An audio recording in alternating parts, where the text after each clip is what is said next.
consists of a toy car. It's for kids, and it's implemented with a feature that helps kids to not break the car. Here we have an IR, infrared sensor. This sensor, it has 3 wires as shown here. 2 of these wires are connected to the breadboard. One of the wires is connected to the ground, and the other one is connected to the VCC. The third wire we have over here is connected to the Arduino, as seen. Okay, it is connected to the Arduino, so we could set it as an input, or we could connect it to the code, because as you can see, it's connected to a certain pin, and this pin is connected to the code, so that we could take what the sensor sees or what the sensor senses.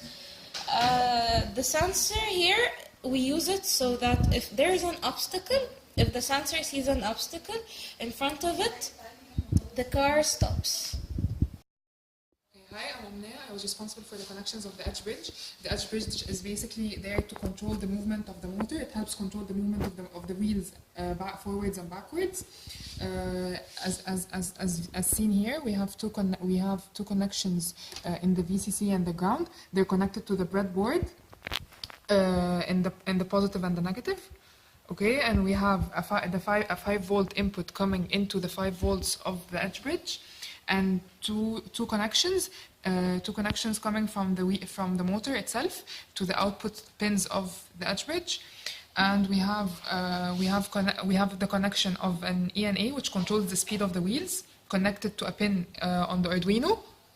And we have two other pins that control the movement of the wheels, connected to pins on the Arduino.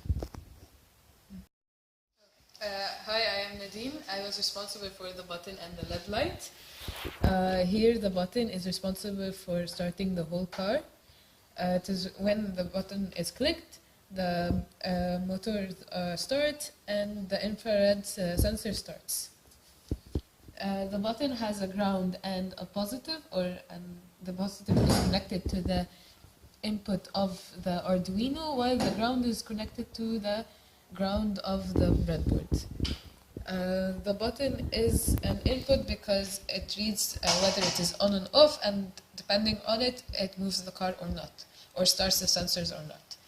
The LED light is also connected to the positive, and the negative side is connected to the resistor, which is also connected to the negative side, to the positive side. The negative side of the LED light is connected to the input in the Arduino. When an obstacle is in front of the sensor, the LED light then starts to light up, and when the obstacle is removed, the LED light turns off. If the button is switched off, the LED light does not have any inputs or anything. So the LED light is connected as an output for the Arduino, because we write in it whether it turns on or off. Hi, I'm Mariam. I was responsible for the wheels. The motor basically is responsible for the movement of the wheels. We have no positive or negative wires are getting out of the motor, so it only moves forward or backwards, depending on how the wires are connected to the edge bridge and the breadboard. So there are 2 of the wires are connected to the output of the edge bridge, and the other 2 are connected to the ground in the breadboard. To sum up the idea, the car, whenever there is an obstacle in front of the car stops moving, and that will prevent the children from breaking their cars.